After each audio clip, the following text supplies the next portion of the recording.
practices. I mean, I'm really, really pleased to see you all. It's very gratifying for me to know that the work I did on third space actually resonates, because when I first did it, it didn't resonate at all, let me tell you. And some people were, you know, really anti the whole idea. So over the years, people sort of gather pace. So it's just really nice to see a room full of people who are interested. And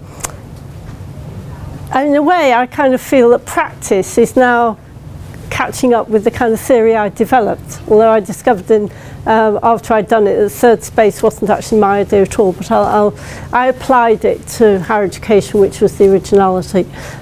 So that was an interesting sort of element, because I was new to research at the time, and I sort of thought everything had to be absolutely original, but as you all know, of course, you know, there are many types of originality. I usually say a bit about my own background because after I left Warwick, I eventually got into what was then called university administration, the sort of Mike Shattuck mould. And latterly I also did some policy work at the University of London before it imploded. And then I was sent down on a secondment to a medical school and worked in medical schools for 13 years. So I mean, it was all quite serendipitous in a way, my career. And I had an arts degree and an English and European literature degree from Warwick. And I didn't have any idea of what I wanted to do, apart from the fact that I did not want to be a school teacher. And my father in particular and my school, you know, so that's where you were heading if you were a woman in the 60s and you'd been to university, especially if you'd done an art subject. So my whole career was really an attempt not to be a school teacher. I have huge admiration for school teachers, let me say, but I just knew that I wouldn't be any good at it. So I was very pleased to find a different career. But when lastly, I was at King's College London and managing the medical school there, and there was a merger of three institutions, Guy's, King's and St Thomas's. And it sort of became very clear that there were three medical school secretaries, and you know, there was only going to be one needed. And I was very fortunate because I'd already started doing a PhD, because I'd been very involved with writing. I edited the Association of University Administrators journal for 10 years, and I've been involved with training and staff development and so on. And I'd started a PhD in my early 50s, I might add, just to encourage any of you who are thinking of starting a bit later in life. And I was getting towards the end of it, and again, serendipitously, I was asked by Robin Middlehurst, who was Director of Research at the Leadership Foundation at the time, if I'd apply for one of their research grants, which they were in the mid-2000s were setting up. She said, there's nobody else that can do this. I want you to look at professional staff. And this was sort of quite new, because nobody thought that professional staff were worth studying. Everybody was looking at academic identities. So I was able to move on from my doctorate, which I got in 2008.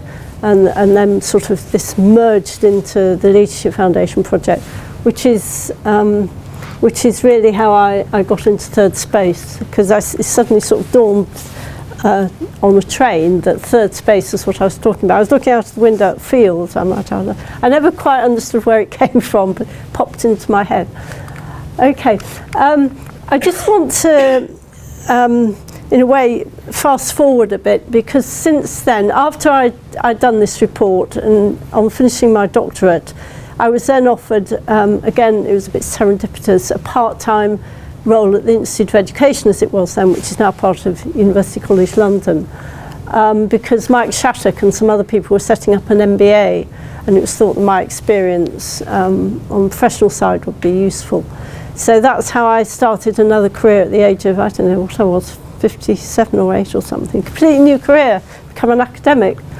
So what I've been doing more recently is looking at academic careers, but in a way, the way they kind of, is the word segue into professional careers and vice versa. And this has really become much more mainstream now. And a lot of my recent works, particularly the ESLC grant we got at the Centre for Global Higher Education at UCL, is all to do with the diversification of the workforce. And particularly the way that academic careers and other careers like the civil service, are sort of breaking down. They're no longer necessarily age-wage connected, if you see what I mean. Linear careers with career ladders, although they still exist, and universities are at pains to develop their linear career ladders on the teaching side, you know, on the enterprise side, etc., knowledge exchange side. What we're finding in our research is that individuals are taking matters into their own hands much more and developing their own kind of portfolio careers within the framework when it suits them, but also outside the framework, for instance in the community and in industry and with other kinds of sectors. And what's also happening is there's much more mobility. People are coming into universities, particularly from practitioner backgrounds, health, social care, and you know yourselves at Warwick. You've got a medical school now, etc., etc. But when I was at Birmingham, it was Birmingham Medical School for 5 years, we brought in the nurses and the physios. So I was quite involved in that at the time. Also, I've met a lot of people who work in the media journalism, for instance. So they employ a lot of journalists who come in and out, perhaps have a part-time lectureship or work in universities for a while, then move back into journalism and business, of course. So much more sort of permeability between higher education and other sectors. There's been a huge amount in the Times Higher and the press about different types of contracts, and a lot of it quite contentious and political. The fact that junior researchers are very insecure these days. I mean, they always have been, but I've got a research assistant who's nearly 40, and I guess that shows that it's, you know, not that temporary these days.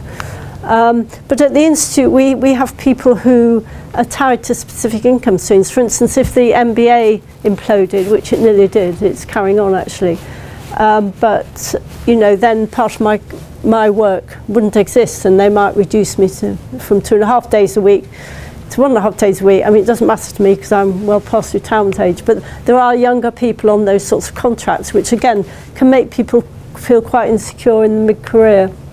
But what I also found in a project I did with George Gordon, also funded by the Leadership Foundation, was that some of this movement was sort of coming bottom up, and people, because of dual careers, wanting more flexible lifestyles, elder care, some people ran their own business and also had a university appointment. There's a sort of bottom-up groundswell of people wanting more flexibility, as well as universities wanting to create more flexibility for themselves. And the example that's always given is annualised hours. But there is kind of movement both ways, I think. So, I mean, all I would say, it's not all bad. There is not, you know, there are cases for people wanting to be more flexible and mobile.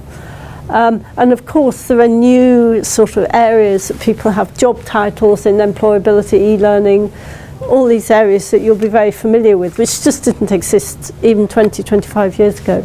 So that's the kind of context and background. And so what I was saying about this third space doesn't seem so extraordinary anymore, because it's all against this background, and people like yourselves are much more mobile. So I've mentioned the very first project I did for the Leadership Foundation, and this was actually an international project. I went to the US and Australia. I was very lucky to have contacts there.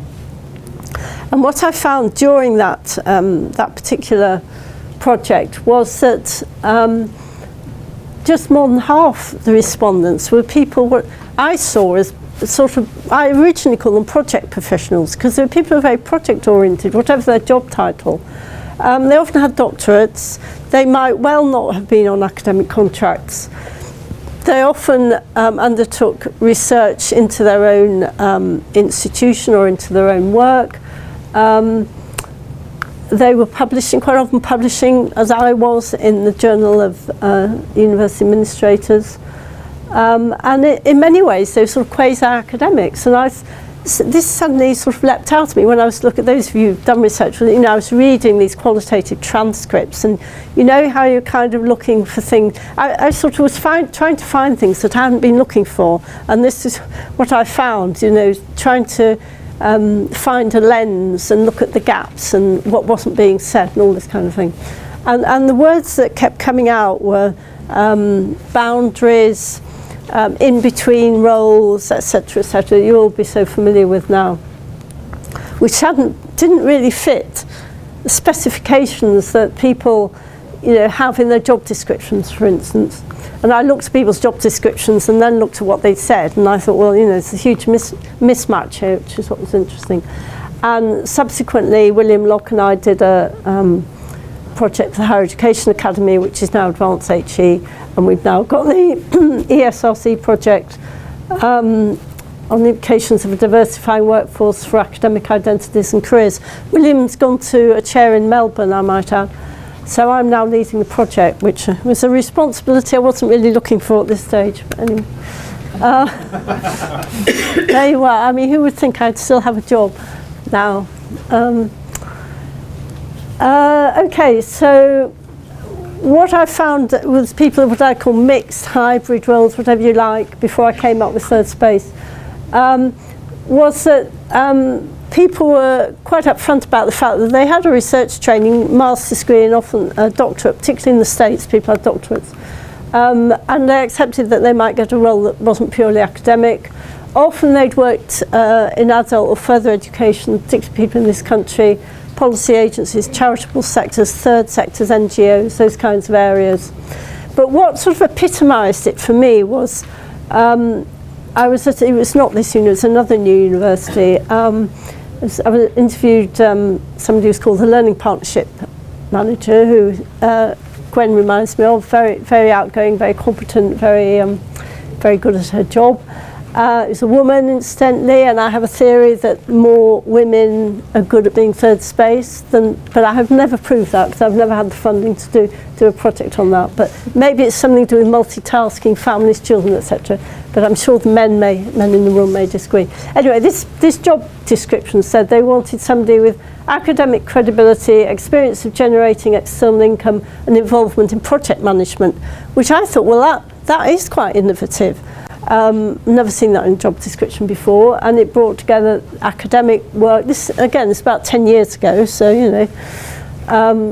it was quite new then to be academic, also be generating external income, and also being involved in project management. So I thought that was very interesting, and it was another what I call a new university, i.e. 1960s university, with quite a very innovative registrar actually. And so it often depends on the individual leadership.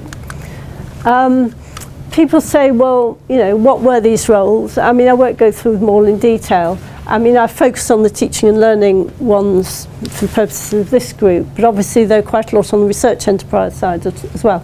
You'll be familiar with all these things. I'm sure you're all involved. Online learning, of course, has burgeoned and developed in the last 10 years, much more than could have been imagined. Much more in community partnership, employability, all those kinds of areas have come on stream. Knowledge exchange, what they call in America institutional research. We call it policy and planning, but it's really looking at what you're doing, looking at the way the university does things, how this can be developed and improved. So all these kinds of roles have become solidified, if you like. I mean, perhaps in the past they were done, but they were kind of not talked about or a bit invisible. So when I went back and talked to the 42 people I'd identified, I went back and I then asked if I could go back into the institutions and talk to more people who I thought were in mixed roles. And I was particularly interested why people, particularly those people with doctorates, had actually ended up doing these kinds of things. And I was surprised because I thought, well, perhaps they're sort of failed academics, but they weren't. Oh, well, some of them may have been, but they put some positive spin on it. And, there's quite a lot of kind of commitment to things like widening participation, equity and diversity, community engagement, public engagement is another one that's come on since then.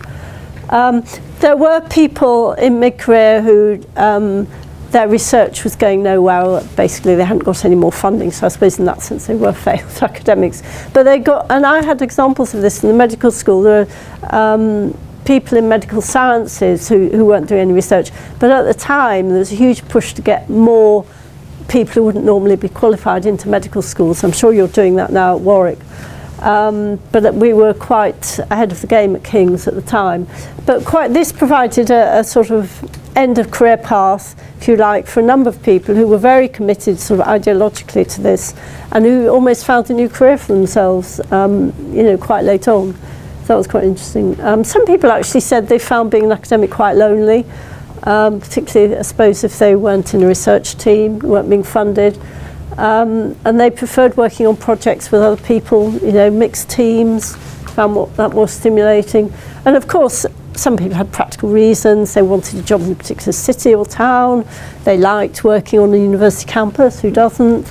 They were given a funding opportunity, to work in a particular unit.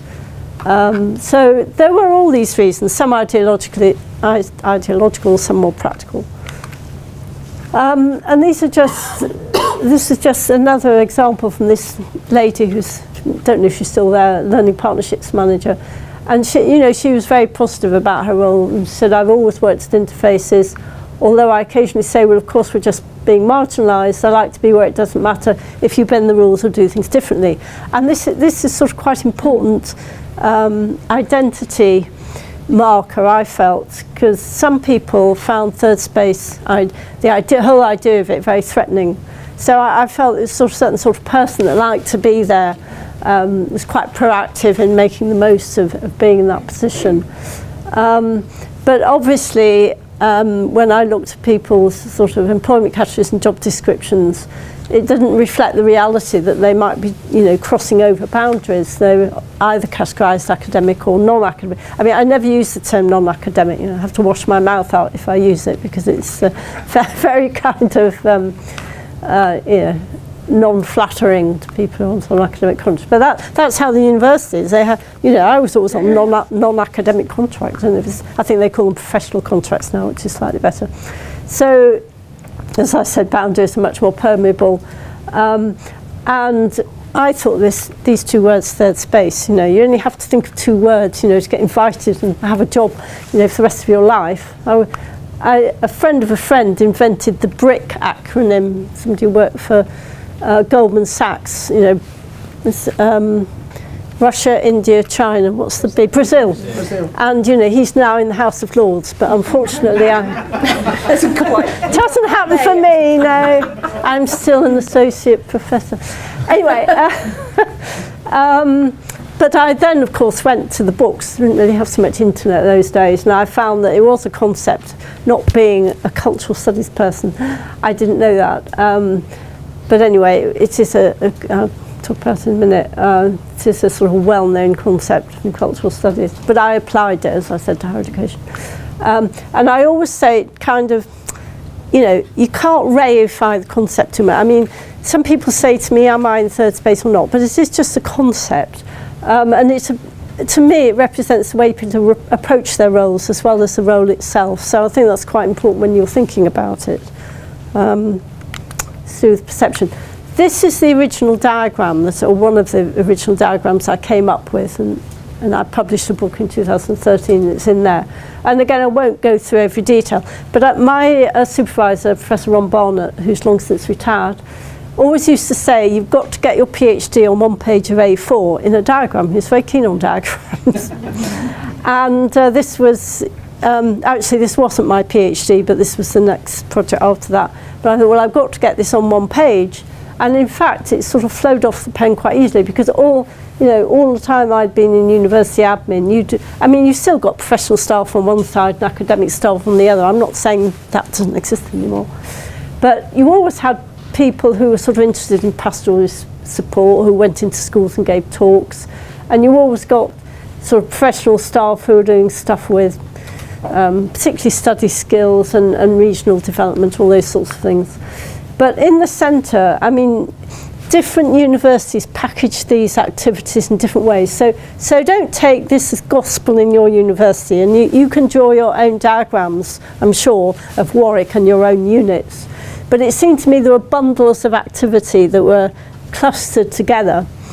One around the student experience, learning support's another. I've chosen these because you're sort of learning and teaching sort of people, and then community and business partnerships, sort of encompassing research, knowledge exchange, all those things.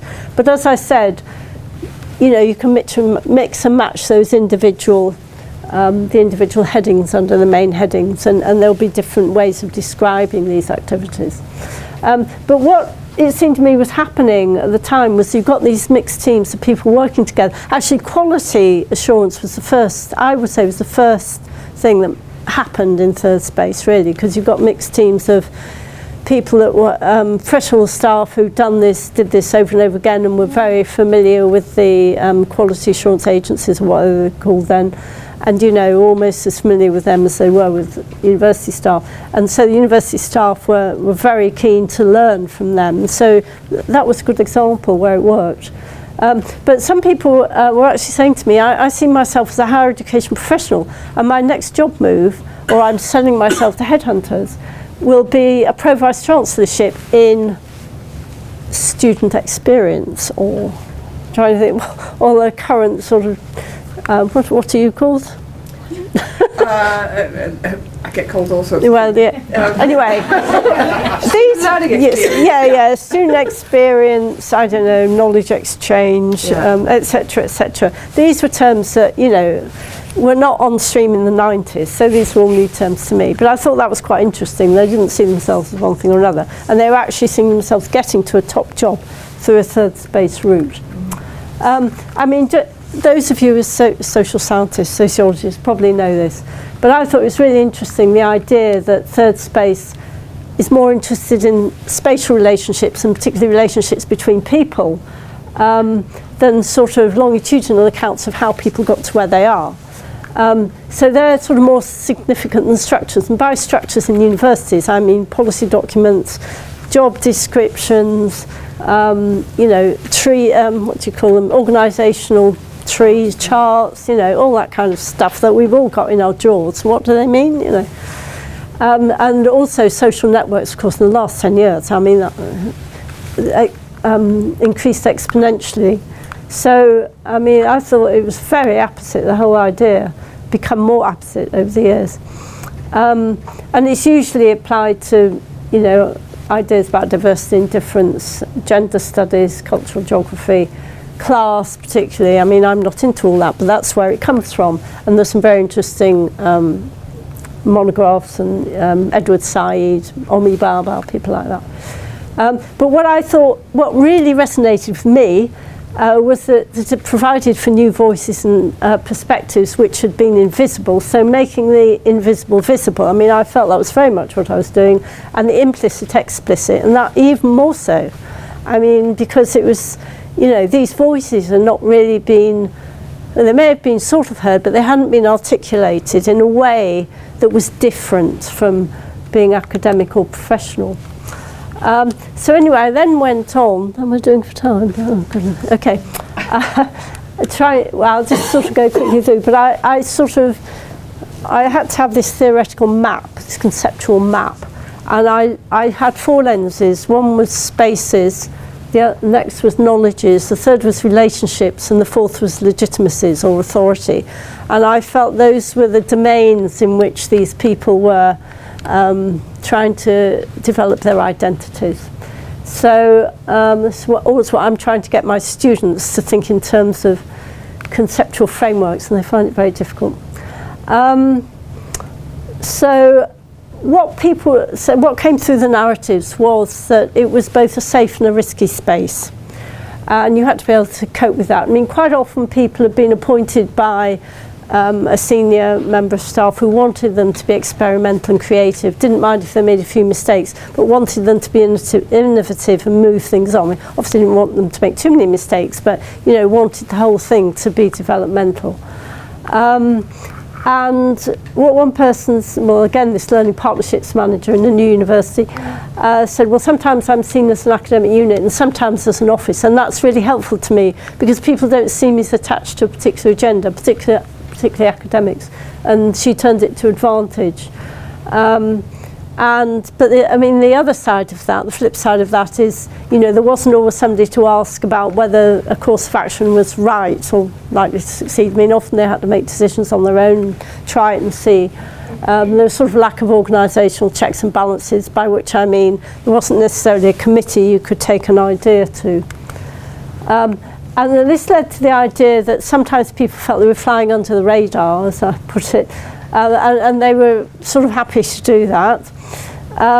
But there was also what I call, the dark side of third space. I mean, some people felt, they're in a state of struggle and tension some of the time, but they thrived on that. I mean, other people don't thrive on it. So, it's a certain sort of person, I think, that was able to do this. And a number of people said, well, I work with the structures, I'm very good at doing that, but I'm able to critique them as well and try and change them. And they found being outside sort of mainstream committees often quite useful. Well, they didn't want to be too much outside the mainstream structures, but they were able to sort of operate almost, not exactly on their own, but they were able to make their own networks and their own entrees into places. Anyway, there is a bit of literature about this. Well, not really about third space, but certainly there was a literature, an idea that there's this, management is terribly contested in higher education, and all the managerialism literature says that, there are these wicked managers who are invisible, who are sort of changing things, and academics don't have a say. So, there's that literature, and Barbara Kem talks about secret managers. She was in Germany, retired now. Gary Rhodes in the States. But there's always this sort of undercurrent of, people are being manipulative, etc., and the people I met were very good at countering those and making friends with academic colleagues, etc. But there is this kind of political element, sense of subversion that came out, and I'd be interested to hear from you about that. Whether you feel that's the case. I mean, maybe it isn't anymore, because maybe third space is much more accepted. They're very good at sort of taking the part of other people, sort of understanding the other point of view, what I call contextual cross-boundary knowledge. And I was always particularly amazed by this sort of faculty manager who had an accountancy background. I always found working with accountants quite difficult. Anyway, so it's not enough just to know how to be an accountant or to manage staff.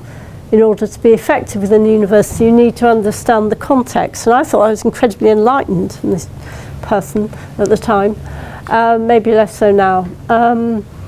So I've mentioned online and distance learning. I mean, in the recent project we've done, we found, we call them the invisible academics, because there are actually people employed just to run online courses, and none of the kind of workload models work for them, because, they're not sort of in a classroom so many hours, etc. So there are all kinds of university mechanisms that people have to deal with that just don't fit what they're doing. But that's a very good example. People doing employability, etc. I've mentioned sort of self-reflective research, for instance, into pedagogy, student outcomes, student employability. All these areas are really important now. And also, I'm sure some of you do publish, but there are often admissions, so I call it permission to publish. I did come across people who say, well, I'm allowed to publish in my own time, but I can't put the university's name on the article, etc. Maybe that's not the case anymore, but it was at the time. My last monograph actually was about changing relationships in universities, and I think that is, it applies to all of you if you're in third space. I think it's a very under-researched area. And I was really impressed by this educational technologist. And again, my own prejudice, I always felt technologists were like accountants, were really difficult to deal with, not many people skills, only interested in. So, well, I was wrong, because now I met this person. If you get the relationships right, everything else falls into place. But you've got two different groups of people often talking two different languages, and it was this ability to recognise people talking different languages and to try and understand, interpret, translate, etc. that was important. Also developing new languages, of course, around all these new things that have come into universities. And they were good at doing that. So, and the other word that kept coming up time and again, I said to people, do you see yourself as a manager or a leader? Or both, or neither. And a lot of people said to me, I see myself in partnership with my academic colleagues. They preferred leadership to management, but as I say, partnership was the word that was used most. And of course, developing internal and external networks. Well, of course, again, since I did all this, you know, the internet is, you know, social media, etc. Networking is ubiquitous. Even for people that don't think they're very good at it. And the final one, sort of legitimacy, I mean, that came over time and again, you know, because I can't say I've got authority because of my title anymore. I mean, in the old days, I went from being an admin assistant to an assistant registrar, to a senior assistant registrar, to, I don't know, medical school secretary, I suppose. But none of those titles, you know, in the old days, you know, Mike Shattuck was respected because he was a registrar. I'm sure he's respected anyway, but people don't have those sorts of titles anymore. And it was very hierarchical. I mean, when I started, I was only allowed to speak to the person above me and the person below me in the hierarchy. If I wanted to speak to the person above that, I had to go through my boss, you know. I mean, and they were very, this was at Kent, by the way, we weren't, yeah, it was very conservative. And this was in the 70s and 80s. And then at one point, all the admin assistants decided they'd get together in the middle of the campus from the different faculties, just have a chat about what they were doing. And the registrar was up in arms that they should do that without him in the chair. It was a him, of course. Anyway, that's, so what people were saying to me was that, you know, they had to develop their own personal authority. There's no authority that you come with, it's what you are, not what you represent. And again, this educational technologist, I really like this quote, I've had to create my own role and find my own ways into systems and force my way into meetings rather than wait for somebody to ask me to contribute. So, I mean, again, showing sort of proactive stance that people were taking. Another person said, well, you know, I finished my PhD and came into learning and teaching unit, and I was very shy. And I didn't like to speak up. And so, well, I soon got over that. And the way I did that, it's quite a young person. I met her 10 years later, actually, doing another project. Anyway, she said I sort of learned to divorce argument from people eyes. She wasn't, you know, learned not to take what they were saying personally. And I think that can be quite difficult for, you know, when you're starting out, because you feel that everything, somebody's criticising your argument, or what you're saying, they're criticising you. So I thought it was quite telling, really. And, you know, the sociological concept of taking the part of the other, people were very good at doing that, understanding responses from academic colleagues. Two things that came out was that a number of people said to me, well, academic and professional staff have totally different timescales and rhythms to their work, which is true, because professional staff, if they're running a research grant, for instance, you know, you have to keep the accounts clean. You have to, you know, report back to the funder every so often. You know, you have to finish when you're supposed to finish, etc., etc. Of course, academic work is very open-ended, so I know, you know, you've seen both sides of it. So, so that, you know, was quite interesting. And then, I mean, another person said, I know that the attitude of my academic colleagues is that if I can solve a problem for them, they'll come back and work with me again. And I thought that was very, very telling as well. You know, you have to build up the credibility. How are we doing for time? I mean, this is just an example of an employability manager in a post-1992 university, actually. But they worked in a very hard inner city environment in which the students, the aspirations of students, staff and employers were extremely low. And this lady, again, it was a lady, she was extremely enthusiastic. She'd worked in equal opportunities in local government, actually, come into the university. And she'd been very, very active in collaborating with academic staff who were very resistant to having anything about employability in the curriculum. So she went into the classroom and gave sessions, worked with local employers, brought them onto campus, got them doing mock interviews, talking to the students. And so, you know, gradually managed to raise the game for all of them, really, and was very proud of herself because she got students who got internships in the City of London. It was a London institution, And what she said was she created safe space for the students, but also for the employers and the staff in doing this. I mean, it was in the early days of employability. And she also said, I take people to places they wouldn't normally go to. And I really liked that. I thought it was really inspiring. And she was very good about succession planning with her own team of staff, because she wanted them to, she said, well, I might not be here forever, and I want them to be able to carry on the work. So anyway, just a couple of slides on, you know, you'll have issues that you want to raise, but one of the things that came up was, you know, people felt they didn't have a real identity, what their status was, and one person said to me, I'm a director but not a director, the extent of my authority and jurisdiction is unclear, and that came up quite a lot. We've mentioned people having academic credentials but being classified as non-academic. But in fact, one person said to me, as soon as I got my doctorate, I could see the change in the way people spoke to me. Oh yeah, I mean, I always give the example in relation to, you know, academics always think that professional staff have all the power, and professional staff think the academics have all the power. I mean, it's, in a way, it's, and also, if you talk to academic staff about a specific colleague that they work with, like, I don't know, faculty administrator or something, you know, they'll speak very highly of them. But if you talk about the administration in general, I know you're not administrators, but, you know, they haven't a good word to say about it. I mean, it's a bit like political parties. I mean, I always think it's a bit different, you know, today of all days, but,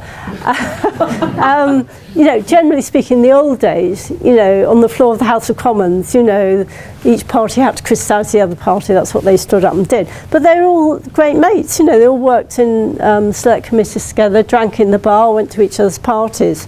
And if you went into the House of Commons as an outsider and you weren't an MP, you really were an outsider. And all the MPs were sort of, they were all sort of us and you were them. So, you know, they come together when, you know, as a group. There's a sort of group and individual thing. And I think it's the same with academic staff and professional staff. I mentioned, you know, people are different about managing, but these people I met were obviously very good with people, very good at relationships, often quite keen to show themselves as being in a neutral position, not taking the sides, but also very politically aware, and they managed to balance that. I've got a good few examples of that. You know, there were issues about, I'm sure you have issues about where you go next, and whether you're getting career development, promotion, but also rewards and incentives, you know, whether you stay in the same kind of role and make a career of it, whether you aim for a chair, or some people were getting faculty roles, it's saying, teaching and learning, and that was quite good. They got a faculty title and perhaps, you know, a bit more money, and that gave a step to something else, or become a Pro-Vice Chancellor, that kind of way. So there are all kinds of issues around that. The issues for institutions, and again, I've actually had 1 or 2 Vice Chancellors contact me about this, which is quite gratifying. How to develop a relationship with so-called mainstream activity. Recognition, you know, rewards and incentives. Are workload models appropriate? In my experience, they hardly ever are. Promotion criteria, etc. There's much more mentoring and coaching these days, I think, but certainly a lot of the people I interviewed said, well, I had the support of the registrar or pro-vice chancellor, and that saved me in many cases because I was doing quite experimental things, and as long as I had the backing of this person, I knew I was all right. Quite a lot of people had managed to persuade their line managers, who could have a very critical role in all this, to let them do some kind of internal consultancy or secondment. I mean, I did secondments and exchanges in my career and I got stuck. Work-based research, etc., advanced HE opportunities. But I always say it's the responsibility on the individual as well as the institution. To be honest, in my experience, it's not institutions who've helped me, it's individual. I've helped myself, you know, and I've had, you know, long periods, what I call fallow periods in my career, and I couldn't seem to do anything or get anywhere. But there's never been the institution really that's helped me. It's always been an individual that I happened to know me from some other work I was doing.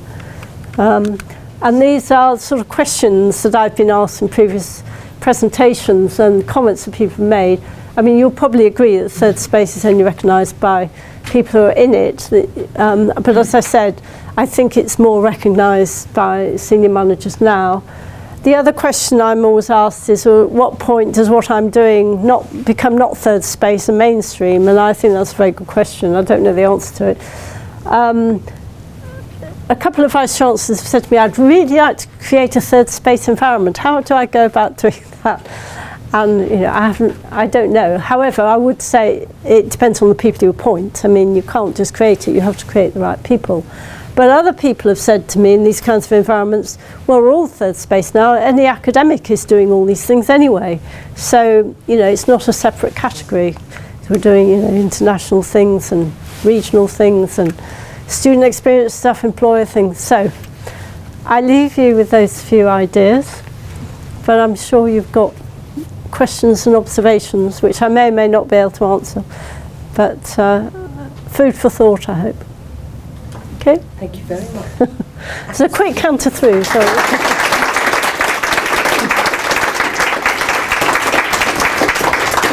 I'm sure there are questions here. Yep. You want to do? Lady in red.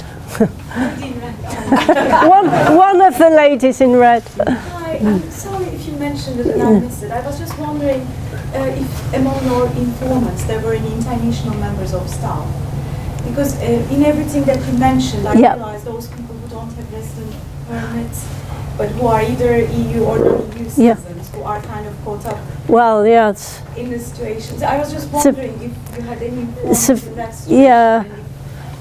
I mean, remember this was, 10 plus years ago, so EU issues weren't, they weren't, hadn't come to the fore then. I'm trying to think. I mean, it's a very good question. I mean, certainly not more than 10%, I would say. I mean, I don't think I asked people's nationality. Well, I'm sure perhaps I did, but I can't remember if that was a key element, to be honest. So I'm afraid I'm not being very helpful about that. But I wasn't really so much interested. I mean, you see, the people in the United States and Australia, I don't think I was aware of where else they might have come from. I just thought of them as being, I mean, I suppose some of them had come from other places. But in this country, I would say perhaps 5%. I mean, I was more interested in gender, actually. The first tranche, it was definitely 50-50 gender. But when I went back to meet people who, I categorised as third space, who I'd asked registrars to put me in touch with, 2/3 were women. But I've never been able to go back. I've never had the funding to go back and check whether this would be more widespread. Yep. I was really taken by that phrase about making the invisible visible, the implicit explicit. And I wondered if you found that one of the things that characterises the third space professionals often is working with multiple departments. Because in a very distributed and diverse organisation like this, there's a subculture within the department and certain ways of working. Absolutely. If you're working in whatever the sort of area is, whether it's employability or internationalisation, yes. You're forced to abstract some of those concepts, those professional concepts, because you're working with multiple departments. And you also have to understand their languages. Yeah. Yeah. No, I agree, and that's what people in those sorts of jobs were good at doing. I mean, in the original project I did for my doctorate, really, I did come across people called bounded professionals. I had 3 categories: bounded professionals, cross-boundary professionals, and unbounded professionals. And it was really the unbounded professional category that eventually developed into third space people. But the people, I mean, again, this was, I started my PhD in 2002, so it's a long time ago. But there were quite a lot of bounded professionals who I think if I went back, I would not find so many. I mean, they couldn't bear it if anybody from another department came and looked at what they were doing. They just absolutely couldn't bear it. I met, a lot of people like that, and that was sort of my generation. I'm not saying I was like that, but of course. But you know, where at Kent particularly, you weren't allowed to tread on anybody else's turf at all. It was terribly territorial, and the whole structure was set up to be like that. So, yeah, you have to tread carefully. If you, yeah. I wonder how much we really know about the situation with what we call these other people over there, the academics, Yeah. and how flexible, diverse, and fluid that whole world is, and how fast it's changing. I suspect it's actually changing much faster than we know. It is. And if many academics hear this description of third space, they're going to say, "Oh, that's me." Yeah, well, they do. I mean, I don't know how many. Some of you are on academic contracts, aren't you? Some of you work in academic departments, so I have to be very careful not to talk about us and them too much, because of course I'm an academic now. But I would say the work I've done in the last last three projects, which has been with academic staff, I mean, just enormous changes. And I mean, there is a case for saying we're all third space now. I think So, yeah. a little while back, I interviewed and did some participant observation with our National Teaching Fellowship, Teaching Excellence winners and various people like that. So leading academics, and I found that actually they were much more diverse and flexible than I expected. Yeah. But a characteristic of those successful academics was that they were actually entirely happy to be visible about that and to be explicit about all of the complexities and the fluidity and flexibility. Whereas other academics, not so. So the more successful ones, less defensive about being pure academics. Sure. So. No, well, last year I published a paper in higher education called The Itinerant Academic, and that was all about that. Yep. I'm interested in your question about chemically created. Yep. Your background in the AUA, I think. Yeah, yeah. University Administrators. And, I work in CLL, where we offer a master's in career education guidance and higher education. So it's kind of a niche third space professional master's. And we've got about 100 students on it at any one time. Gosh, across the UK. And I suppose that there's two ways in which there's how clinically created come in there. One is having some kind of professional development structure like a master's. Yep. And the other would be professional body and linking with a professional body. That would It's a good point. suggest new ways of sort of getting in there. Of course, a vested interest in, I mean, I was very involved with the AUA for about 20 years, but I haven't really been for the last 10 years. But I can imagine there are vested interests in organisations, whether they're academic or professional, about keeping, you know, their boundaries and their identity. So I agree entirely with what you're saying. I think and the master's degree is a great idea. But I agree that I think that, you know, professional bodies are quite conservative, I think. So that would be a very interesting one. The other thing I was thinking is much more practical from a career guidance point of view, is that quite a lot of the information that's around about getting into academia is out of date. Yeah, And I know. your work shows that up quite graphically, in that we need to kind of update the information that people are getting about working in academia, because it's still quite narrow. I mean, no, I agree entirely. I mean, we're about to, from the recent project, we're just about to publish a working paper. Actually, it's supposed to be out in February, but I think it's going to be next week. Did I send you a draft of that? No. Maybe. Oh, well, I mean, it's quite long. It's about 20,000 words. I wrote it, basically. But, you know, all these it's written really from the academic point of view, but all these ideas come out in it about how fluid it is now, and how, you know, although universities are very, very keen, so we've expanded our career routes, they're still quite sort of tram lines compared with what people are really doing. And individuals are being very creative and innovative with their lives and their, you know, their jobs as part of their lives, particularly younger staff, by which I mean sort of under 40, I suppose. But the other interesting thing that came out was how uncertain people in their 40s and 50s can be. And I certainly found that, you know, you can get to a certain point, middle grade, middle management, middle career, and, you know, perhaps you're not going to get a chair or get to the very top, you know. So what do you do? I was lucky I found a PhD, but, you know, even if I, you know, had stayed on for another 5 years or something or something. So, you know, and even now, I'm part-time past retirement age, and I'm doing it because I like it. But you know, I was saying to Gwen, I was hoping for readership, and I was about to apply, and they abolished them. So I'll be an associate professor forever, but I'll obviously never get a chair. But you know, if I was 20 years younger, to even 10 years younger, I'd be thinking about what can I do. So I don't want any more money because that will create more obligation, you know. So head of department said, well, you can apply to go beyond because I'm on a bar, you know how it is. I have got my USS pension, so I'm very lucky. But so no, I don't want more money. It'll put more pressure on me, you know. And you know, I never used to think like that, of course, when I was in a career. Yeah. That's a really interesting one, isn't it? That title. I mean, you said earlier you'd interviewed somebody who said, you know, people start treating me differently once I got the PhD. Yeah. I absolutely recognise that, and that's really weird because I did my Viva 2 months after I got my chair. Yeah. So I became a professor before I had my doctorate. I mean, it's a long story, but anyway. Yeah. So I did it later in life as well. But actually, those identifiers, what people do, and you've mentioned that as well, they speak one language in one situation, a different language with other people. My line of work, that's called code switching.